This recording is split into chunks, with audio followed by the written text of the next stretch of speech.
Welcome back to Infidelity Tales Lab. We're incredibly grateful for your support. Before we begin today's tale, tell us, which city or country are you joining us from? We love connecting with our global audience. Now, let's dive into today's story. The morning sun glinted off the scratched chrome bumper of the 1967 Ford pickup truck as Eric Riley pulled into his reserved parking space at Summit Technologies. The contrast between his weathered vehicle and the surrounding luxury cars couldn't have been more stark. A sea of gleaming Mercedes, BMWs, and Teslas parted around the old truck like water around a stubborn rock. Eric's calloused fingers traced the steering wheel's worn leather, memories of working alongside his father flooding back. Every ding, every imperfection in the dash told a story, like the small dent above the glove compartment from when they dropped a wrench while replacing the carburetor. His father's voice echoed in his mind. Son, it ain't about how it looks, it's about how it runs. The newly installed security system's red light blinked steadily on the dashboard, a small concession to modern times after the recent string of break-ins in the executive parking lot. Eric had opted for a basic setup, front and rear dash cams with interior recording capability. Nothing fancy, just practical like everything else about the truck. As he gathered his briefcase from the passenger seat, his phone buzzed with a text from Lorena. Don't forget the board dinner tonight. And please tell me you're taking a proper car. Eric's thumb hovered over the screen, a slight frown creasing his forehead. Before he could respond, another message appeared. I mean it, Eric. I'm tired of explaining to everyone why my husband, the COO of Summit Technologies, insists on driving that embarrassing heap. The morning sun suddenly felt a little less warm. Eric tucked the phone into his pocket without responding and headed toward the building's entrance. At 43, he'd grown accustomed to Lorena's increasing disdain for his simple tastes, but it still stung. The transformation had been gradual. From the woman who'd once found his authenticity charming to someone who seemed to cringe at everything that made him who he was. The security guard, Mike, nodded as Eric approached the door. Morning, Mr. Riley. Still having trouble with that fuel pump? Nothing I can't handle, Eric replied, managing a smile. My father always said, a truck's like a marriage. Give it attention every day, or it'll leave you stranded. Mike finished with a chuckle. Your dad was quite a character. Eric's smile grew more genuine. That he was Mike? That he was? The elevator ride to the executive floor was interrupted at the third floor. William Elliott, the CFO, stepped in, his usually impeccable appearance slightly disheveled. The man started visibly when he saw Eric. Oh, Eric. Good morning, William stammered, quickly becoming engrossed in his phone. The tips of his ears had turned red, a tell Eric had noticed whenever William was uncomfortable. Morning, William. Everything all right with the Q3 projections? William's fingers tightened around his phone. Yes, all in order. I'll have the full report at the morning meeting. He practically bolted from the elevator when it reached their floor, leaving Eric to ponder the strange interaction. The executive suite was already buzzing with activity when Eric arrived. His assistant, Sandra, intercepted him with a stack of reports and a concerned expression. Sir, Mr. Lloyd called. He wants to move up the security platform review to this afternoon. Eric frowned. Paul Lloyd, his head of product development and longtime friend, had been pushing hard on the new software security platform launch. That wasn't scheduled until next week. What's the rush? He said something about market timing. Sandra replied, her expression suggesting she found it odd as well. And Mr. Russell and Mr. McDonald are both insisting on being present. Sergio Russell and Marvin McDonald, his VP of Sales and Chief Technology Officer respectively, had been acting strangely territorial about this project from the start. Eric made a mental note as he entered his office. The morning executive meeting was a study in subtle tensions. Eric watched his team carefully as they gathered around the conference table. Paul Lloyd arrived last, his usual confident swagger somewhat forced. Let's start with the security platform update, Eric suggested, noting how Paul exchanged quick glances with Sergio and Marvin. Actually, William Elliott interrupted, shuffling papers nervously. I think we should discuss the quarterly financials first. There are some irregularities we need to address. Irregularities? Eric leaned forward, but William wouldn't meet his eyes. Minor discrepancies, William said quickly. Nothing serious. Just some accounting adjustments we need to make before the board presentation. The meeting continued in this vein, with each executive seeming to dance around their topics. Eric felt like he was watching a carefully choreographed performance where he hadn't been given the script.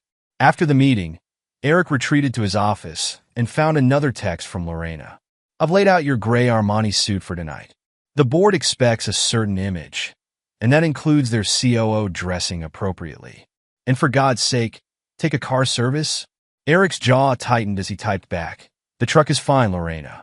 Dad and I rebuilt it together before he passed." The response was immediate.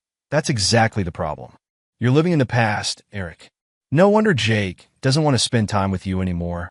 The mention of Jake felt like a physical blow.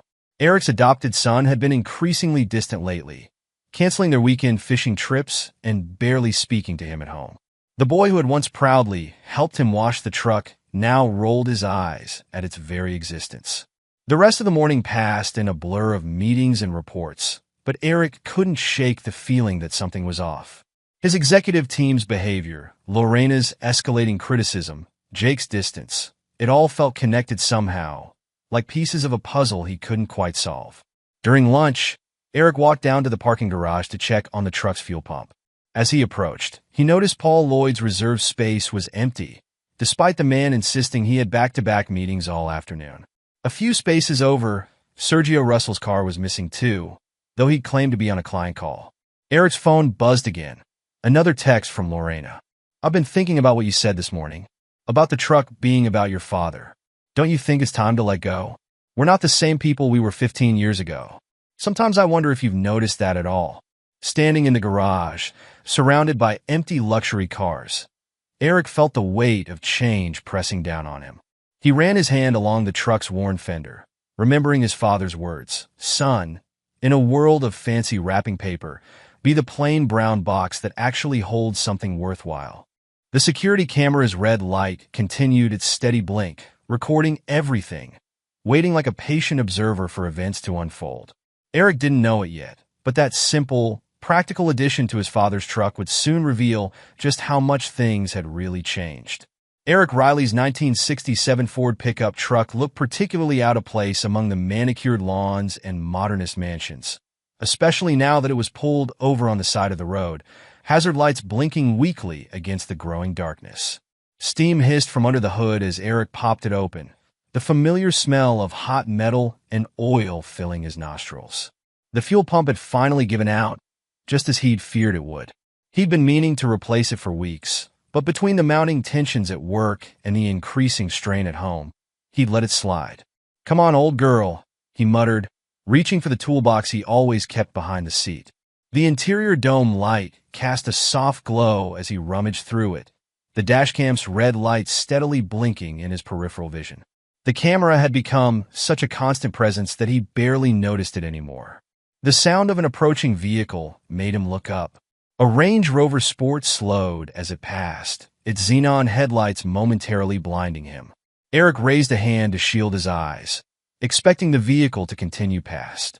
Instead, it pulled up alongside his truck, its pristine black paint and chrome trim forming a stark contrast to his weather-beaten Ford. The passenger window rolled down with a soft whir, and Eric's heart stopped. Lorena sat in the passenger seat, wearing the designer dress she'd bought for the board dinner. Her perfectly styled hair and flawless makeup seemed to mock his current disheveled state. But it was the driver that made his blood run cold. Paul Lloyd, his supposed best friend and head of product development, sat behind the wheel. Well, Lorena's voice dripped with contempt, her red lips curling into a cruel smile. "Look what we have here, Paul. My husband, the great COO of Summit Technologies, stranded in his precious piece of junk." Paul chuckled, but there was something mean in his eyes that Eric had never seen before. "Fuel pump finally give out, boss? You've been nursing that thing along for weeks." Eric straightened up, trying to maintain his dignity despite the situation. "Paul, what are you doing here with my wife?" "Oh, honey," Lorena laughed, the sound like breaking glass. "Paul's not the only one. You really are slow on the uptake, aren't you? Still living in your fantasy world where loyalty means something." The words hit Eric like physical blows, but he forced himself to stay calm. What do you mean? Not the only one. She means, Paul interjected, his familiar friendly smile transformed into something ugly, that your entire executive team has had the pleasure of your wife's company. While you've been playing mechanic with your daddy's old truck, we've been showing Lorena what real success looks like. Eric's hands clenched into fists at his sides. Paul, you're my friend. We built this company together. No, Eric, Paul cut him off. You've been holding us back. Your outdated ideas about integrity and authenticity, they're costing us millions. The world doesn't work that way anymore. Lorena leaned closer to the window, her expensive perfume wafting out into the evening air. Look at this loser still driving that cheap truck, she said, her voice filled with a venom Eric had never heard before. Honey, just accept I'm sleeping with your entire executive team, or sleep in that rust bucket forever. Paul lifted his coffee cup, steam still rising from its contents. Here's a little something to wake you up, boss. The scalding liquid arced through the air, splashing across Eric's white dress shirt. The hot coffee soaked through immediately, burning his skin, but the physical pain was nothing compared to the betrayal he felt. Their laughter echoed off the mansion walls as the Range Rover pulled away, leaving Eric standing alone in the gathering darkness, coffee dripping from his ruined shirt. The truck's hazard lights continued their steady rhythm, matching the quiet blink of the dashcam that had captured every moment of the encounter. Eric stood there for a long moment, coffee cooling against his skin, mind racing to process what had just happened. 15 years of marriage to Lorena, decades of friendship with Paul. All of it seemed to be dissolving like morning mist. The executives he'd trusted, the company he'd helped build, even his own family. Everything was connected in ways he was only beginning to understand. The sound of another approaching vehicle made him tense, but it was just a local resident's Tesla gliding past, the driver barely sparing him a glance. Here he was in one of the most exclusive neighborhoods in the city, looking like exactly what Lorena had called him, a loser with a broken-down truck. But something stirred in Eric's mind as he watched the dashcam's steady red blink. The cameras he'd installed after the parking lot break-ins, they'd been running continuously for weeks. Every drive, every conversation in or around the truck had been recorded, including this one. With trembling fingers, he reached for his phone to call for a tow truck. As he waited, he found himself staring at the family photo he still kept as his lock screen. Himself, Lorena, and Jake at the lake house 2 summers ago. They were all smiling, Jake proudly holding up a fish they'd caught together. When had it all started to change? Had he really been so blind? The tow truck's headlights eventually illuminated the scene, its yellow rotating. As the operator loaded the Ford onto the flatbed, Eric couldn't help but think about his father's words from long ago. Son, sometimes the worst betrayals come wrapped in the prettiest packages. The dashcam continued its vigilant recording as the truck was secured for transport, its memory now holding evidence of a betrayal that went far deeper than Eric could have imagined. As he climbed into the tow truck's cab, leaving the gleaming mansions of Bell Canyon behind, he knew that this was just the beginning. The home office was dark except for the pale blue light from Eric's laptop screen. He connected the dashcam's memory card to his computer. The digital clock on his desk showed 11:47 p.m. He'd been at this for hours since getting the truck towed home, but time had lost all meaning as he delved deeper into the recordings. The first video he watched was from earlier that evening, the encounter with Lorena and Paul. Seeing it again from the camera's perspective made it even more surreal. The high-definition footage captured every detail. Lorena's contemptuous smile, Paul's smirking face, the arc of coffee as it splashed across his shirt. But it was what came before that evening that truly shook him to his core. Eric opened another file from 3 weeks ago. The camera had captured Lorena getting into William Elliott's Mercedes after a charity gala Eric had been too busy to attend. The CFO's hand had lingered too long on her lower back as he helped her into the car. Another file showed her emerging from Sergio Russell's downtown condo building at 7 a.m., wearing the same dress she'd had on at a board meeting the previous evening. Jesus Christ, Eric muttered, running a hand through his disheveled hair. The cameras had been running continuously due to the recent car break-ins, inadvertently documenting a web of betrayal he never could have imagined. But as he continued watching, something else emerged. something potentially even more disturbing than his wife's infidelity. The cameras had captured numerous conversations in and around his truck, including several between his executives when they thought no one was listening. He clicked on a file from last Tuesday. The footage showed Paul Lloyd and Marvin McDonald in the parking garage, standing near Eric's truck while having what they thought was a private conversation. Eric's too caught up in his ethical concerns. Paul's voice came through clearly. He'll never agree to the backdoor we built into the security platform. Marvin glanced around nervously. The buyers are getting impatient. They need access to our clients' data before the quarter ends. Don't worry, Paul replied. Once the platform launches, Eric will take the fall when the breach is discovered. The board will have no choice but to remove him. Eric's hands clenched into fists as he opened file after file, each revealing new layers of betrayal. His executive team wasn't just sleeping with his wife. They were actively working to destroy everything he'd helped build. Another video showed William Elliott and Sergio Russell meeting in the parking lot at midnight. The financial reports have been altered, William was saying. When the security platform fails, the forensic accountants will find evidence suggesting Eric knew about the vulnerabilities and pushed for the launch anyway. What about his reputation for integrity? Sergio asked. William laughed. That's exactly what makes it perfect. No one will believe he'd checked the reports too carefully. His trust in his team will be his downfall. Eric leaned back in his chair, his mind racing. The security platform project, their most profitable venture to date, was at the center of it all. They were planning to sacrifice the company's security, its reputation, and his career, all for their own gain. A soft knock at the office door made him jump. Eric, Lorena's voice called out. Are you coming to bed? In a while, he replied, keeping his voice steady despite the turmoil inside. Don't tell me you're still sulking about earlier, she said through the door. It's not attractive. Eric stared at the door, thinking about the woman on the other side. The stranger who had replaced the person he'd married 15 years ago. The footage on his screen showed just how complete that transformation had been. I'm working, he said finally. Go ahead without me. He heard her sigh dramatically. Fine, be that way. Some of us have to maintain our image, you know. I have brunch with the board members' wives tomorrow. Her footsteps faded down the hallway as Eric turned back to his computer. A new file caught his eye, footage from just 2 days ago. The camera had captured a conversation between Paul and Lorena in the parking garage. Everything's set, Paul was saying, his hand resting possessively on Lorena's waist. Once the security platform launches next week, the backdoor will give our buyers access to everything. By the time anyone realizes what's happened, Eric will be finished, and the board will appoint you as the new CEO. Lorena asked, running her finger down Paul's tie. That's the plan. Williams arranged the financial records to implicate Eric in the security breach. Sergio's lined up buyers for the compromised data, and Marvin's team has built the vulnerabilities into the platform exactly as specified. What about Jake? Lorena's question made Eric's heart clench.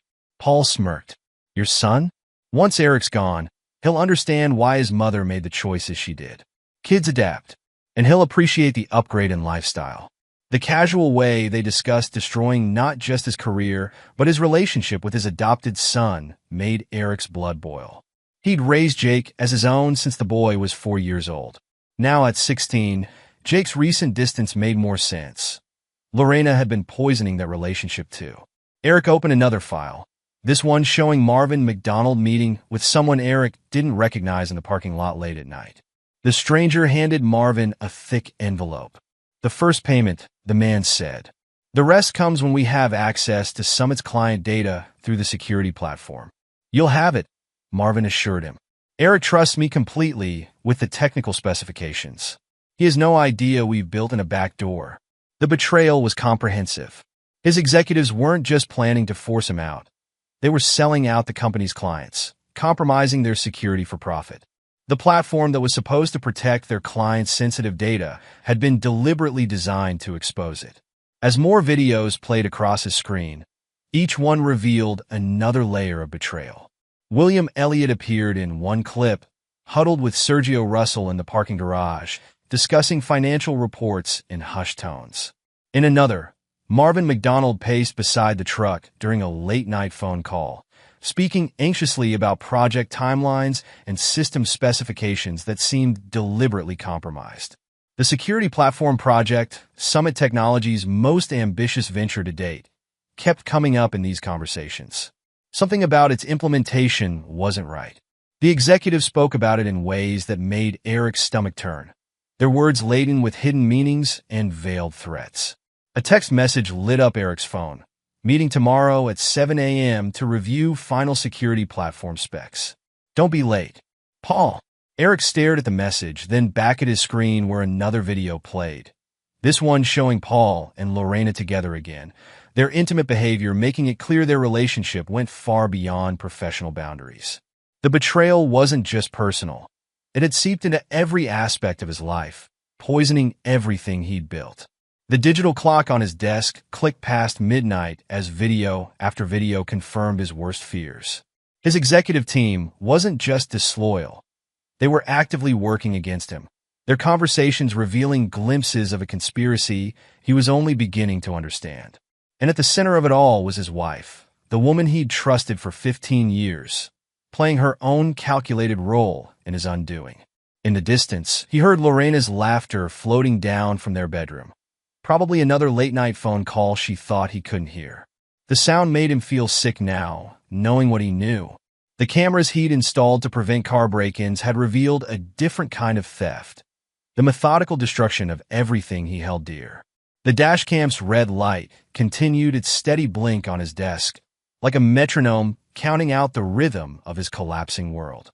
Each recorded frame seemed to mock the trust he'd placed in these people, the faith he'd had in his marriage, his company, his life.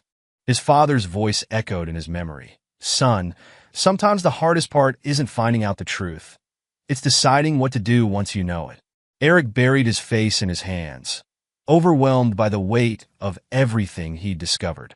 In just a few hours, his entire world had shattered. The old truck that Lorena had so often mocked had become an unwitting witness to her betrayal, and to something even darker that he was only beginning to glimpse.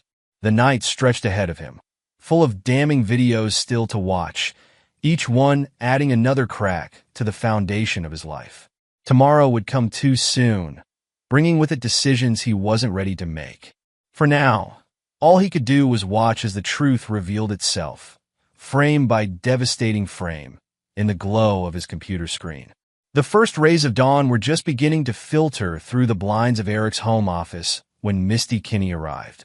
She used her emergency key, a holdover from when she'd worked for Eric's father, and found her boss exactly where she expected. Hunched over his computer, surrounded by empty coffee cups, his usually pristine shirt still stained with dried coffee. Misty paused in the doorway, taking in the scene. At 62, she'd spent more than half her life working for the Riley men, first for Eric's father, and now for Eric himself. She knew every expression that could cross her boss's face, but she'd never seen him look quite like this. Haunted, exhausted, yet somehow more alert than she'd ever seen him. "Sir, you look terrible," she said, setting a fresh coffee on his desk, carefully moving aside several papers covered in his handwriting. "Should I reschedule the board meeting?" Eric looked up, his eyes bloodshot but focused. Dark circles under his eyes suggested he hadn't slept at all. "No," he replied, his voice hoarse. "But I need your help with something." Misty straightened, smoothing her gray blazer, a gesture that had become habitual over her decades of service. "Of course, sir. What do you need?" Eric gestured to his computer screen, where a video was paused. "I need you to watch something. All of it. And then I need you to tell me if I've lost my mind." For the next hour, Misty stood behind Eric's chair, watching video after video from his truck's dashcam. Her normally impassive professional mask cracked several times. A sharp intake of breath at Lorena's cruel words in Bell Canyon. A soft, "Oh, dear Lord," when William Elliott appeared in a compromising position with Eric's wife. A muttered curse that would have shocked anyone who knew her only as the prim executive assistant. "That snake," she finally said, when Eric paused the latest video showing Paul Lloyd discussing project timelines with Marvin McDonald. "I never trusted him, even when your father hired him. Too smooth by half." Eric rubbed his tired eyes. "I need to understand exactly what they're planning." William's been manipulating the financial reports. I can see that from these conversations. But why? What's their endgame? Misty pulled up a chair, her mind already organizing the information with the efficiency that had made her invaluable to 2 generations of Rylus. Let me write this down. We need to map out who's doing what. She grabbed a legal pad and began making notes as Eric played more videos. William Elliott's face appeared again, this time in a heated discussion with Sergio Russell. The numbers have to be perfect, William was saying, nervously adjusting his tie. When this all goes down, the trail has to lead to Eric, not us. Relax, Sergio replied, his usual sales director confidence in full display. I've got buyers lined up who don't ask questions. Once we have control, we'll sell off the valuable parts piece by piece. No one will look too closely at the books by then. Misty's pen moved rapidly across the page, creating a web of connections. William Elliott, manipulating financial reports. Sergio Russell, meeting with competitors, probably arranging unauthorized sales of company assets. Marvin McDonald, he's doing something with the project timelines, sabotaging them somehow. And Paul Lloyd, Eric added, his voice thick with disgust, orchestrating everything while sleeping with my wife. Your father never trusted electronic security systems, Misty said, a hint of irony in her voice. He always said people would rely on them too much, forget to watch with their own eyes. But it's an electronic system that caught them. Dad would appreciate the irony, Eric agreed, then paused as a new thought struck him. Misty, you've been here longer than anyone. Who else might have noticed something? Someone who keeps their eyes open. Takes notes? Misty's eyes lit up. Della Conway, Paul Lloyd's secretary. I've seen her watching everything, writing things down. She's been with the company almost as long as I have, but Paul treats her like she's invisible. That's always a mistake. Eric leaned forward. Would she talk to us? She might, Misty said thoughtfully, especially after what happened last month. Paul threatened to fire her when she questioned some of his meeting arrangements. She came to me, worried about her pension. I advised her to document everything. They spent the next hour creating a detailed map of the conspiracy. William Elliott had been systematically altering financial reports, creating a paper trail that somehow implicated Eric.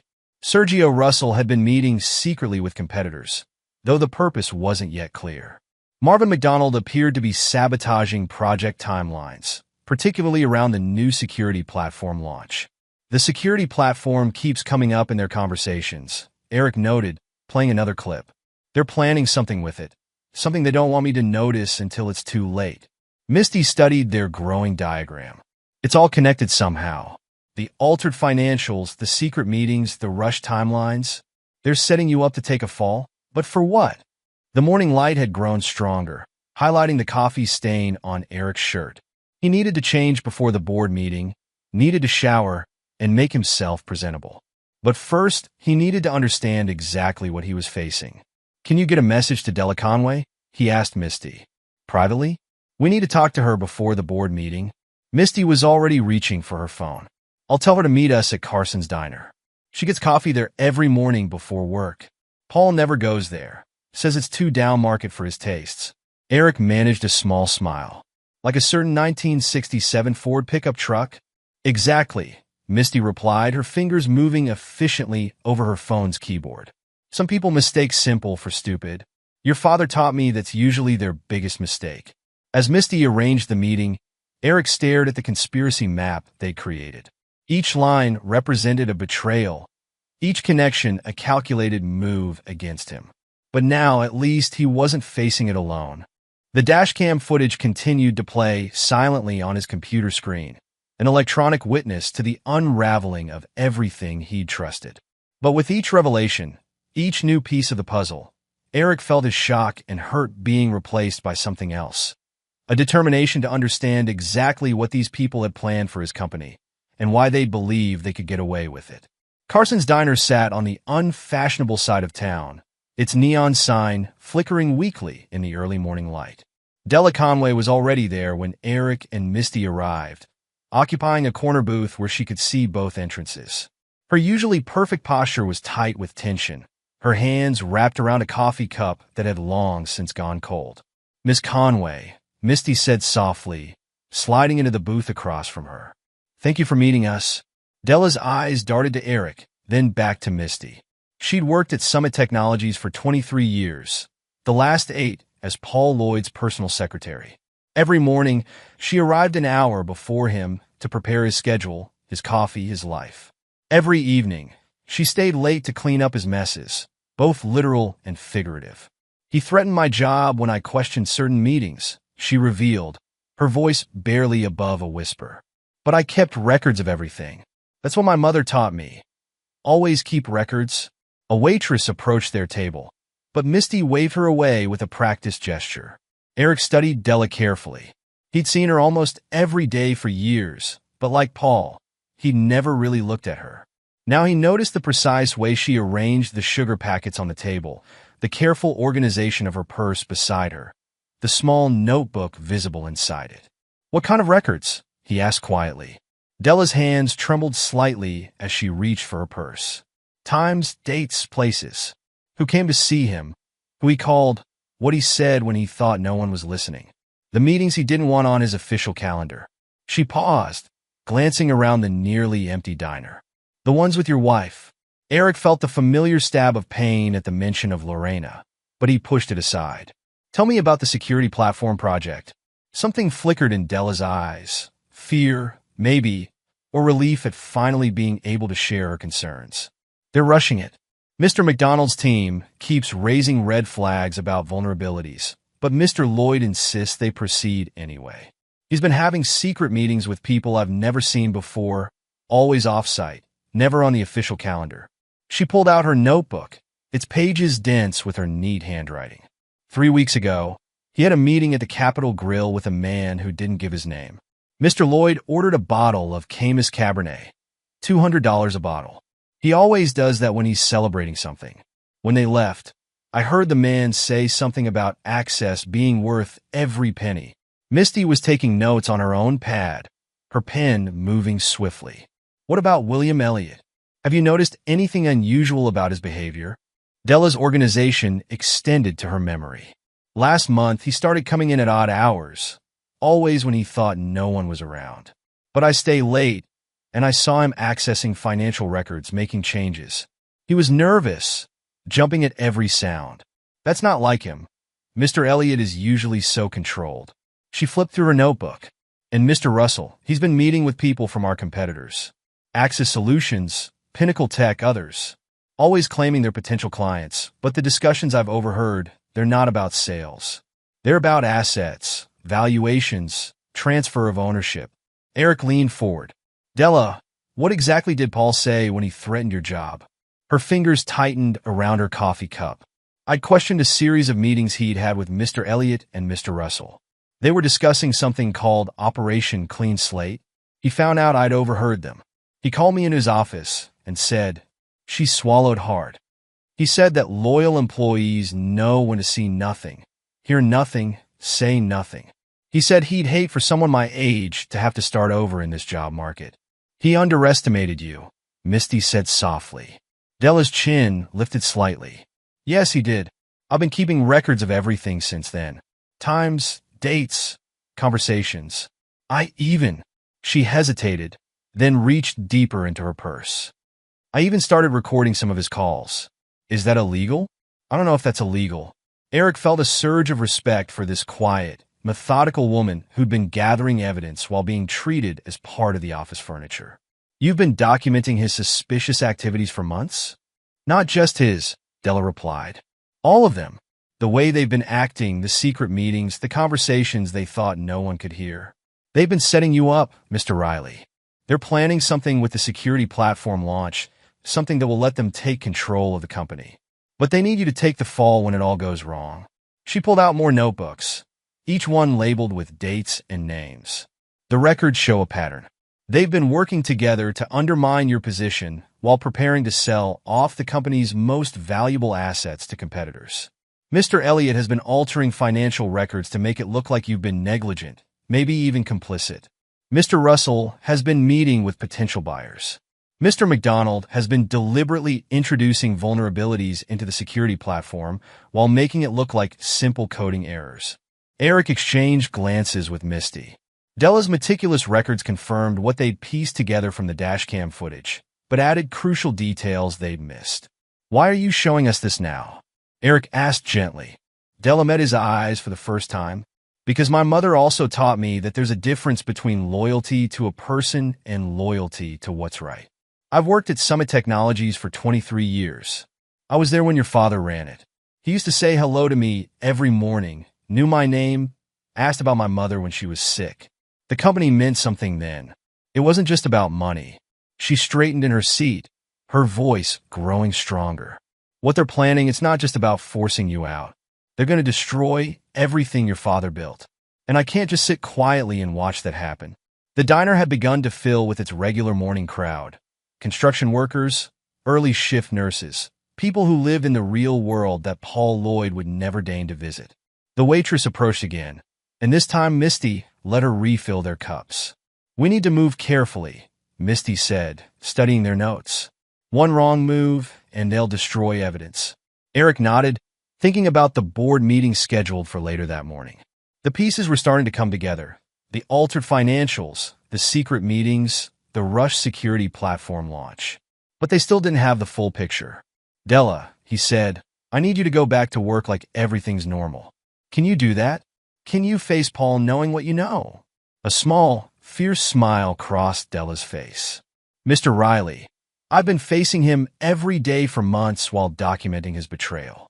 I think I can manage a few more hours." The law offices of Jordan and Associates occupied the entire 47th floor of the city's second tallest building. Ron Jordan's corner office offered spectacular views of the downtown skyline. But this morning, he wasn't admiring the view. Instead, his attention was focused entirely on the documents spread across his mahogany conference table and the man sitting across from him.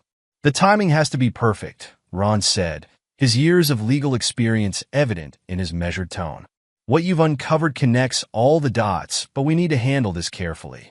One wrong move, and they'll destroy evidence." Eric nodded, studying the array of papers before them. Della Conway's notebooks lay open, their pages filled with damning details. Printouts of still images from the dashcam footage were arranged chronologically, telling their own story of betrayal. Financial records that William Elliott thought he'd altered secretly had been recovered from system backups. "Walk me through it again," Eric said. "What exactly are we dealing with?" Ron picked up one of Della's notebooks. "Based on what we've pieced together, they've been planning this for months. The security platform project is the key. They've deliberately introduced vulnerabilities that will allow unauthorized access to client data. Once the breach is discovered, the altered financial records will suggest you knew about the problems but push for launch anyway. And while everyone's focused on the breach," Eric continued, "they'll start selling off the company's assets to competitors who are already lined up." "Exactly." Ron gestured to another document. "We've confirmed meetings between Sergio Russell and representatives from at least 3 competitor companies. They're not interested in the security platform. They want our client lists, our proprietary technology, our market position. Once the scandal hits and your reputation is destroyed, they'll be able to buy everything at fire sale prices." Eric's jaw tightened as he thought about Paul Lloyd's role in all this. His supposed best friend had orchestrated the whole scheme while sleeping with Eric's wife, using Lorena's position as a major shareholder through their marriage to add another layer of legitimacy to their plans. "What about the board meeting this morning?" Eric asked. Ron checked his watch. "They're expecting you to sign off on the final security platform specs. That would be the last piece they need, your signature approving a knowingly compromised system. Once they have that, they'll accelerate their timeline. But we're ready for them?" "Almost." Ron sorted through more papers. "We need to time this perfectly. Security teams are standing by to secure servers and documents. IT specialists are ready to lock down the system. But we have to let them show their hand first. If we move too soon, they'll claim it's all a misunderstanding, destroy the evidence, and find another way to come after you." Eric stood and walked to the window, looking out over the city where he'd spent his entire career building something he'd thought was worthwhile. The morning sun glinted off the buildings, reminding him of how it had sparkled on his truck's chrome bumper just yesterday morning, before everything had changed. "What about Lorena?" he asked quietly. Ron's reflection appeared beside him in the window. The divorce papers are ready. Once we expose the corporate conspiracy, her claims on company shares won't hold up. But Eric, he paused, choosing his words carefully. Are you sure about Jake? Eric's adopted son's face flashed in his mind.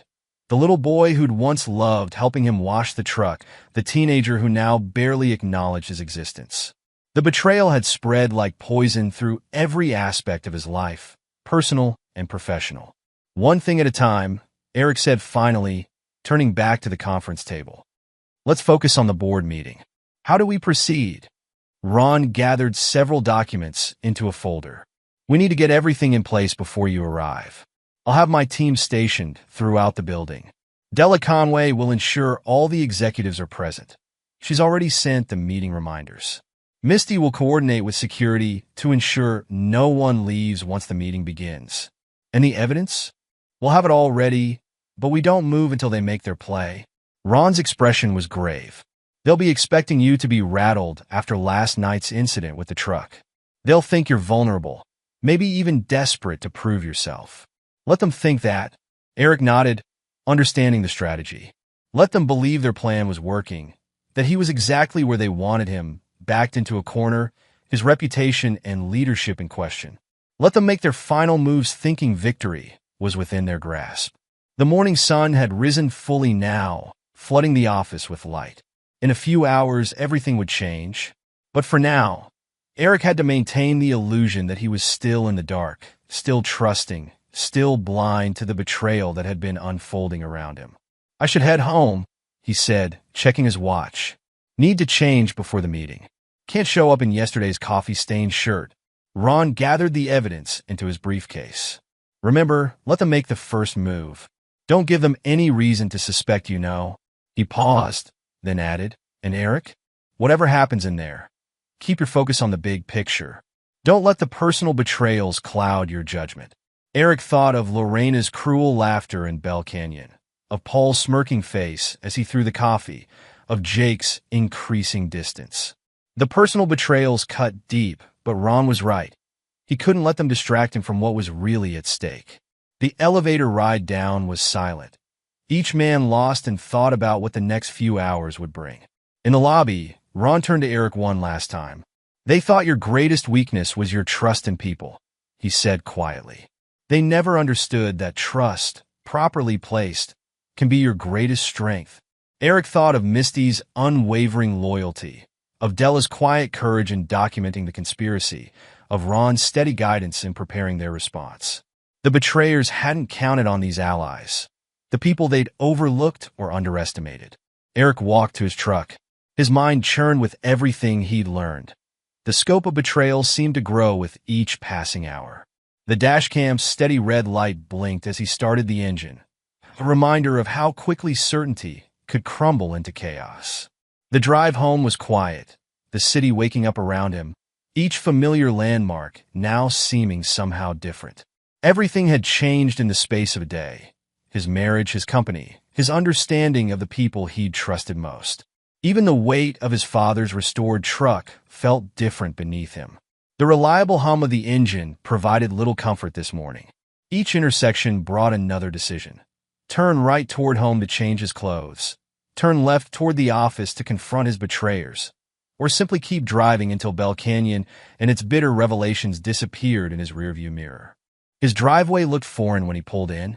Lorena's car was gone. To where? He could only guess. The house loomed before him, a museum of false memories. Photos on the walls mocked him with images of smiling faces that had hidden so many lies. Here was Lorena at last year's charity gala, her arm linked with his while she was already betraying him. There was Jake's school photo, the boy's growing distance now cast in a darker light. In his bedroom, Eric stared at his reflection as he changed his stained shirt. Dark circles shadowed his eyes, evidence of the sleepless night spent watching his world unravel through the lens of a simple dashcam. The man in the mirror looked older than he had yesterday, weathered by revelations no one should have to face. The morning stretched before him like a dark road with no streetlights. Somewhere ahead lay the board meeting, with its hidden agendas and shadowed intentions. He had allies now, Misty's loyalty, Della's evidence, Ron's guidance, but alliances could be fragile things. He'd learned that lesson too well in the past 24 hours. His father's voice echoed in his memory. Son, sometimes the hardest thing is just showing up. The words carried new weight now. Showing up meant facing Lorena, Paul, and the others. It meant looking into the eyes of people who'd planned his destruction while smiling to his face. It meant walking into a room where every greeting would hide a knife. Eric straightened his fresh tie, the simple action feeling somehow final. The next few hours would change everything, but in ways he couldn't predict or control. All he knew for certain was that nothing would ever be the same. Not his marriage, not his company, not his understanding of trust itself.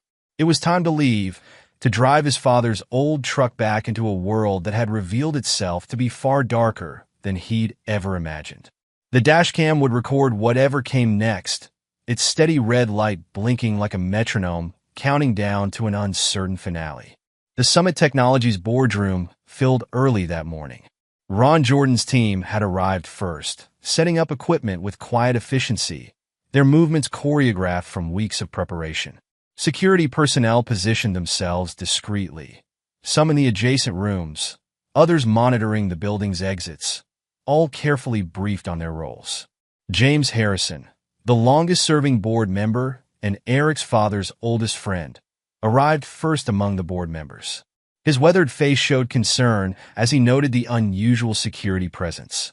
"Quite a setup this morning, Ron," he remarked quietly to the company's head of legal affairs. Ron merely nodded, checking his watch. Everything had been timed precisely, coordinated through the early morning hours after Eric's meeting in his office. The SEC representatives waited in a nearby conference room, alerted but not yet visible. The executive team arrived as a group, a show of unified confidence that would soon crumble. Paul Lloyd led them, his Hermes tie perfectly knotted, his smile practiced and sure. William Elliott clutched his briefcase like a shield, while Sergio Russell and Marvin McDonald followed, engaged in what appeared to be casual conversation about golf scores. Lorena arrived last, making an entrance in a designer dress that probably cost more than most employees' monthly salary. She'd insisted on attending, citing her position as major shareholder through her marriage to Eric. Her Cartier watch, the one she'd bought herself with company money, as the financial records would soon reveal, glinted as she took her seat near the front. "Shouldn't we start?" she asked, her voice carrying that note of authority she'd cultivated. "Some of us have other commitments this morning." The other board members filed in, 12 men and women who'd trusted Eric's leadership, who'd known his father, who were about to witness the systematic betrayal of everything they'd built. They sensed something was different. The tension in the room was palpable. "Perhaps we should wait for Eric," suggested Sarah Chun, one of the newer board members. "The security platform launch is a significant." The door opened, and Eric entered. He'd changed from yesterday's coffee-stained shirt into a crisp white one, his tie perfectly knotted.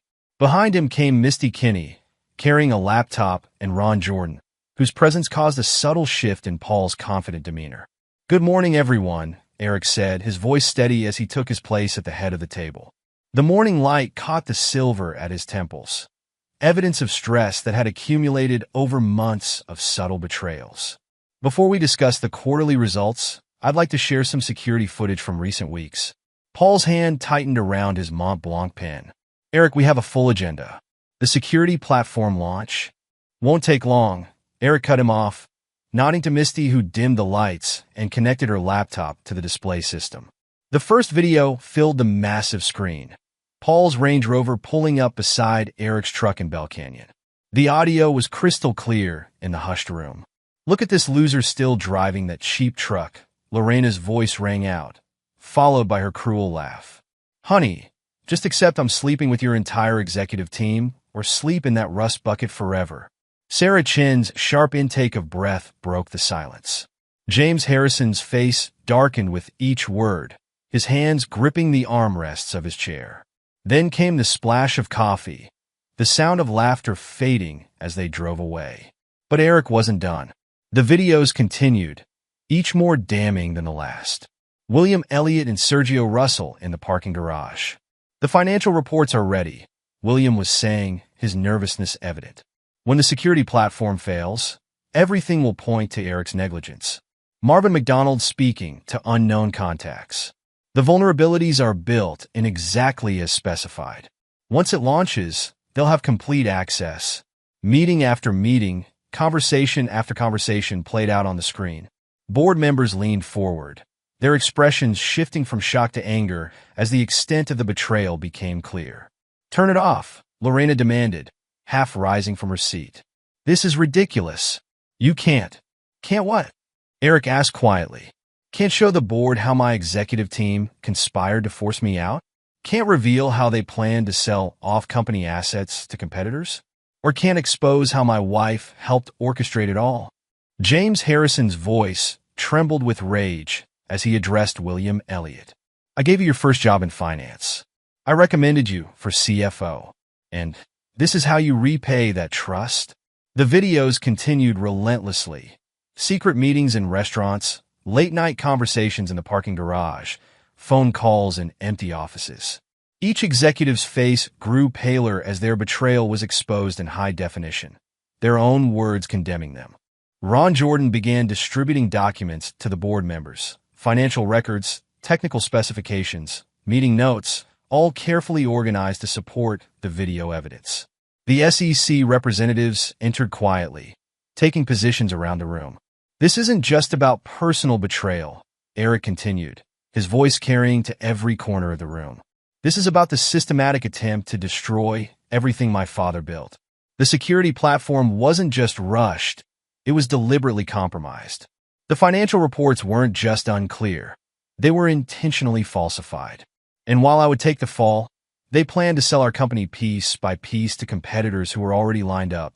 The executives began to turn on each other, their unified front crumbling. "It was Paul's idea," William stammered. "He said we'd all be taken care of." "Shut up," Paul snarled. "You were happy enough with the arrangement when we discussed your offshore account." "My God," Saracen whispered, examining a particularly damning document. "They were going to sell our client data. The security platform was designed to fail." Security personnel moved with practiced efficiency, securing doors and positioning themselves behind the accused executives. Ron Jordan stood, his presence commanding attention. Given the evidence presented, he announced, "The SEC has some questions. We'll need to secure all documents and devices. Please remain seated while security collects your badges and phones." The next few minutes unfolded with methodical precision. Access badges were collected. Phones were confiscated. Laptops were secured. The executives who had seemed so powerful moments ago now sat silent, their arrogance replaced by fear. Lorena rose, her designer dress suddenly seeming like costume jewelry, flashy but fundamentally false. "You planned this," she accused as security moved to escort her from the room. "You and that stupid truck." Eric met her gaze, seeing not the woman he'd loved for 15 years, but a stranger wearing her face. "No," he replied calmly. "You did this to yourself. I just had good timing." James Harrison approached Eric as the accused were led away. "David would be proud," he said, referring to Eric's father. "He always said the truth would out." The remaining board members gathered around Eric, their faces grave. There would be no discussion of quarterly results today. They had a company to save.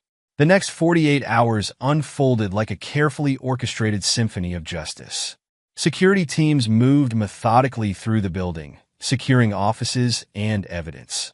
IT specialists locked down systems, preventing any possible destruction of data. The recordings had exposed more than just affairs and betrayals.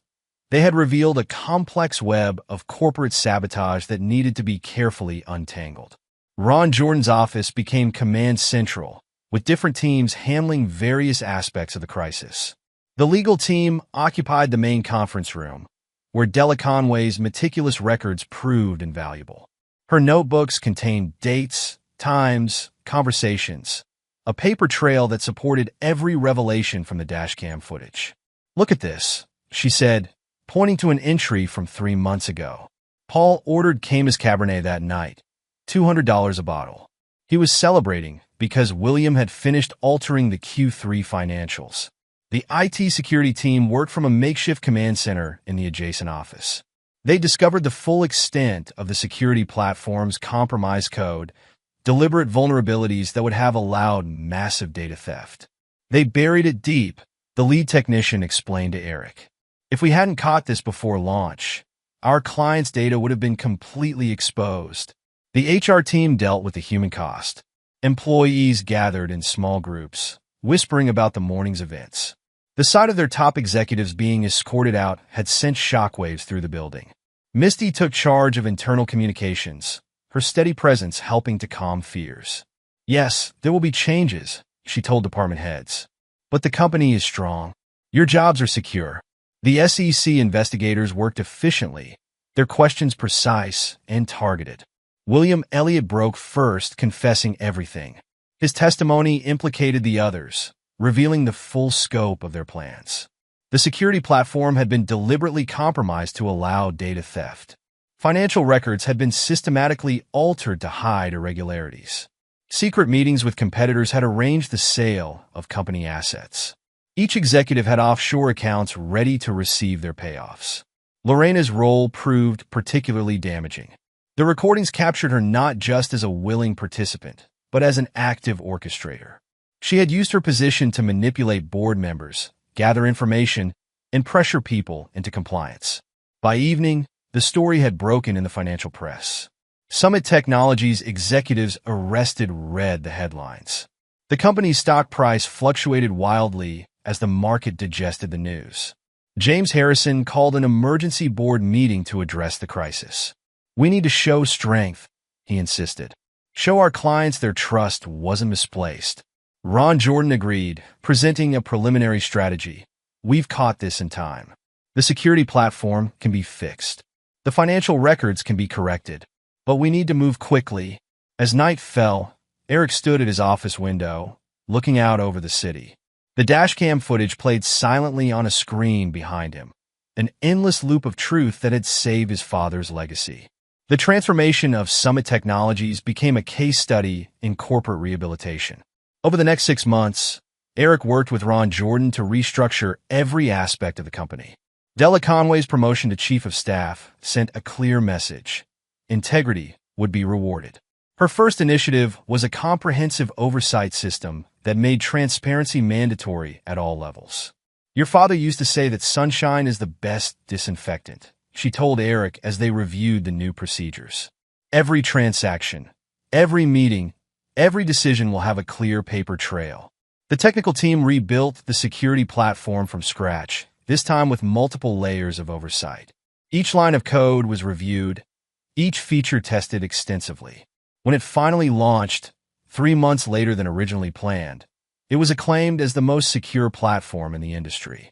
The human cost was harder to measure. Employees who had trusted the old executive team struggled to adapt to new leadership. Eric made a point of being more visible, more accessible. My father built this company on relationships, he explained during a company-wide meeting. Not just business relationships, but human ones. We lost sight of that. We won't make that mistake again. The divorce proceedings moved quickly, the evidence too overwhelming for Lorena to fight. Her attempts to claim company shares were dismissed when her role in the corporate sabotage came to light. She left with nothing but her designer clothes and the Cartier watch that had become a symbol of her transformation. Jake's situation proved the most challenging. At 16, he struggled to understand the collapse of his world. The boy who had once helped wash the old Ford truck now moved through the house like a ghost, barely speaking to either parent. After weeks of counseling sessions and legal consultations, Eric made his difficult decision. While he couldn't continue as Jake's father figure, the betrayal had cut too deep. He would ensure the boy's future was secure. Working with Ron Jordan and an independent trustee, Eric established a comprehensive trust fund. It would cover Jake's education through graduate school if he chose, provide a down payment for his first home, and offer quarterly distributions once he reached 25. The boy didn't choose any of this, Eric explained to James Harrison, who had questioned such generosity. He shouldn't suffer for his mother's choices. The trust document, included a letter Eric had written to Jake. "I won't pretend the last 15 years didn't happen. You were my son in every way that mattered, and part of me will always see you that way. I hope someday you'll understand that integrity isn't about blood, it's about choices. Your future is secure. What you make of it will be up to you." 1 year after the boardroom revelation, Summit Technologies had emerged stronger. The new executive team, chosen for character as much as capability, had restored client confidence. The stock price had recovered and grown. The company's reputation for integrity attracted top talent and new clients. Eric still drove the same 1967 Ford pickup truck to work. Its scratched chrome and worn leather told a story of authenticity in a world of shallow appearances. The Dashcam still recorded faithfully, though its footage now captured only ordinary moments, a daily reminder that truth doesn't need to be flashy to be powerful. On his father's birthday, Eric drove to the cemetery, parking the truck in the quiet morning light. The years had added more silver to his hair, but his eyes were clear and peaceful as he sat in silence. "You were right, Dad," he said quietly. "Sometimes the simple things save us." The Dashcam's small red light blinked steadily, recording the moment. Not because it needed to, but because that's what it was designed to do, capture truth, no matter how uncomfortable or revealing it might be. The simple security system that had revealed so much continued its vigilant watch, a reminder that sometimes the most powerful tools are the ones others underestimate. In the end, it wasn't about revenge or justice. It was about preserving something genuine in a world that too often settled for less. Epilogue, 5 years later. The exclusive Bell Canyon neighborhood had changed little in the 5 years since Eric's truck had broken down on its manicured streets. The same sprawling estates still lined the winding roads, their perfectly maintained lawns and architectural flourishes testifying to their owners' wealth and status. But for Lorena Dickerson, she'd reverted to her maiden name after the divorce. The view from her small apartment window in a decidedly less prestigious valley village told a different story. At 47, the years hadn't been kind to the woman who had once commanded attention in Summit Technologies' boardroom. Her designer clothes had long since been sold to cover legal fees. Her Cartier watch pawned during one of many financial crises. The corporate sabotage charges had made finding employment nearly impossible. It turned out that being implicated in one of the decade's most notorious attempted corporate takeovers wasn't great for one's resume. She stood at her window, watching the morning traffic crawl past strip malls and discount stores, a far cry from the luxury boutiques she'd once frequented. Her phone buzzed with a text from Jake, now 21 and in his 3rd year at Stanford. "Can't make it to lunch today. Midterms coming up. Maybe next month?" Lorena's fingers hovered over the phone's cracked screen. Their relationship had become a series of canceled plans and brief text exchanges. The trust fund Eric had established ensured Jake's education and future, but it couldn't repair the damage her choices had caused. Her son had grown into a young man who viewed her with a mixture of pity and carefully controlled anger. Across town, in a federal correctional facility's minimum security wing, Paul Lloyd stared at the ceiling of his cell. 3 years into his 7-year sentence for corporate fraud, securities violations, and conspiracy, the former executive had plenty of time to reflect on how spectacularly his plans had unraveled. His cellmate, a former hedge fund manager convicted of insider trading, was reading the Wall Street Journal, a permitted luxury in their white-collar prison. "Hey, Lloyd," he called out, "your old company's in the news again. Summit Technologies just acquired their biggest competitor. Stock's up 30%. Paul rolled over, facing the wall. The company he'd tried to destroy was now worth 10 times what it had been under his tenure. The security platform he'd attempted to compromise had become the industry standard, its reputation for integrity making it the preferred choice for government and corporate clients worldwide. William Elliott had fared slightly better, his early cooperation with prosecutors earning him a lighter sentence. Now working as a night manager at a chain hotel in Phoenix, he found a kind of peace in the simple honesty of balancing the day's receipts. His offshore accounts had been seized, his assets forfeit, but at least he slept better than he had during those months of cooking Summit's books. Sergio Russell had fled to a country without an extradition treaty, but his victory proved hollow. Cut off from his family and former life, he spent his days in a luxury that felt more like exile than escape. His attempts to start new ventures failed. It turned out his success had always depended more on stealing others' ideas than generating his own. Marvin McDonald had avoided prison by turning state's evidence, but his reputation in the tech world was destroyed. He taught basic coding at a community college in Oregon, his students unaware that their seemingly modest instructor had once nearly pulled off one of the biggest corporate sabotage schemes in recent history. Back at Summit Technologies, the years had brought changes that would have made David Riley proud. The company occupied the same building, but its culture had been transformed. The executive parking lot, once filled with luxury cars, now displayed a more modest array of vehicles. Eric's 1967 Ford pickup still occupied its spot, its presence a daily reminder of the values that had saved the company. Della Conway, in her role as chief of staff, had implemented oversight procedures that became a model for corporate governance. Business schools now taught the Summit standards as an example of how to build transparency into corporate culture. Your father always said character reveals itself in the details, she reminded Eric during a recent executive meeting. These quarterly compliance reports might seem tedious, but they're what keep us honest. Misty Kinney had finally retired, though she still came in one day a week to mentor her replacement. Someone needs to teach the next generation the difference between loyalty to a person and loyalty to principles, she'd explained. James Harrison, semi-retired but still serving as chairman emeritus, often told new employees the story of the Dashcam footage. Never underestimate simple integrity became his favorite saying. The fanciest security system in the world couldn't have done what that basic camera did. Ron Jordan's law firm had grown significantly, its reputation for handling complex corporate governance issues enhanced by the Summit case. He'd written a book about the experience, Simple Truth, How Corporate Integrity Saved Summit Technologies, which became required reading in business ethics courses. The Dashcam footage itself had been preserved in the company's archives, a reminder of how close they'd come to losing everything. Sometimes, during orientation, new executives were shown selected clips, not to shame the perpetrators, but to demonstrate how integrity wasn't just a buzzword at Summit Technologies.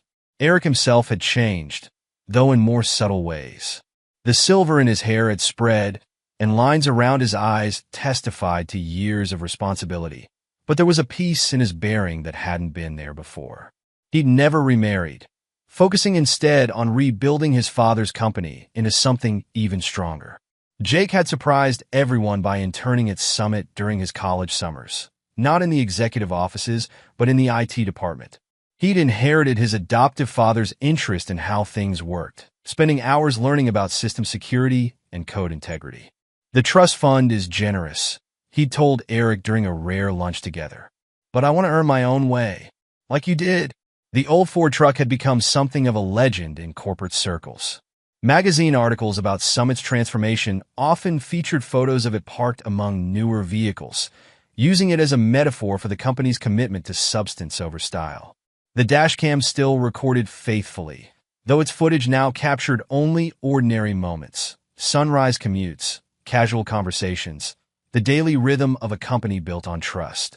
Sometimes, in the quiet of early morning, Eric would arrive early and sit in the truck, remembering. One such morning, 5 years to the day after the boardroom revelation, Eric parked in his usual spot and noticed another vehicle pulling in nearby. It was Jake, arriving early for his summer internship, driving a used pickup truck he'd bought with his own savings. "Thought I might help you wash it this weekend," Jake said, nodding toward Eric's truck. "Like we used to." Eric smiled, noting how the morning sun caught the scratches on both their truck's chrome bumpers. Some things came full circle if you gave them time. That evening, Eric drove to the cemetery, parking in his usual spot near his father's grave. The years had given him perspective on everything that had happened, the betrayals, the losses, the rebuilding. But they'd also shown him something his father had tried to teach him all along. Integrity wasn't just a personal virtue, it was a practical tool, as essential as any security system. The Dashcam's red light blinked steadily in the gathering dusk, still recording, still bearing witness. not because it needed to, but because that's what it was designed to do, capture truth, no matter how uncomfortable or revealing it might be. In her small Valley Village apartment, Lorena watched the sunset paint the urban sprawl in deceptively golden hues. Her phone showed a news alert about Summit's latest acquisition. The accompanying photo showed Eric standing proudly beside his old truck, Jake next to him, both smiling with a genuine happiness that made her chest ache. She thought about the Cartier watch, now probably adorning someone else's wrist, and all it had represented: the hollow allure of appearance over substance, the betrayal of trust for temporary gain. She'd traded authentic happiness for artificial success, and the price had been higher than she'd ever imagined. Paul Lloyd, in his prison cell, had similar thoughts as he read about his former company's success. The security platform he'd tried to compromise now protected government agencies, financial institutions, and corporations worldwide.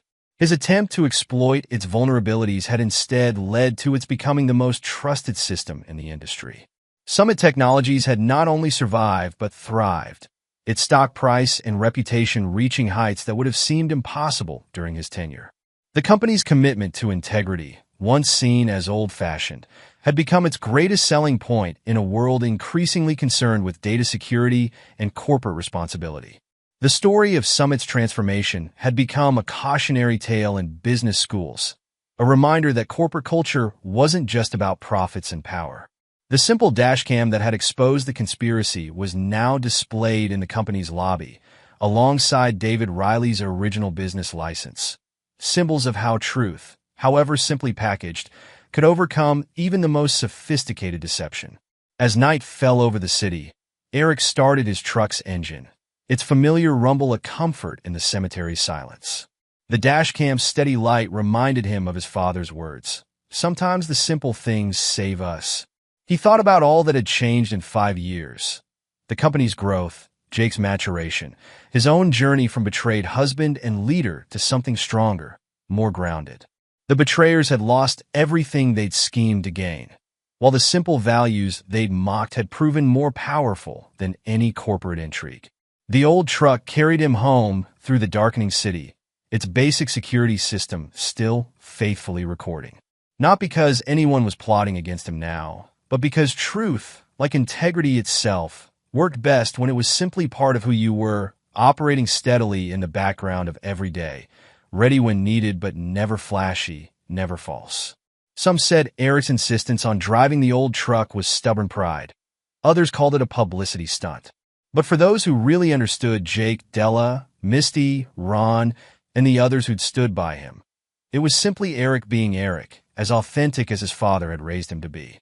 The dashcam's light blinked on, recording truth in its simple, unchanging way, while somewhere in her small apartment, Lorena watched the same evening sky, understanding too late that some things, trust, integrity, authentic love, once broken, could never be replaced, no matter how expensive the substitute. And there you have it. Another story comes to an end. What did you think? I'd love to hear your thoughts in the comments below. If you enjoy this story, consider joining our community by subscribing. It means the world to us. For more stories like this one, check out the recommended videos on screen, and I'll see you there.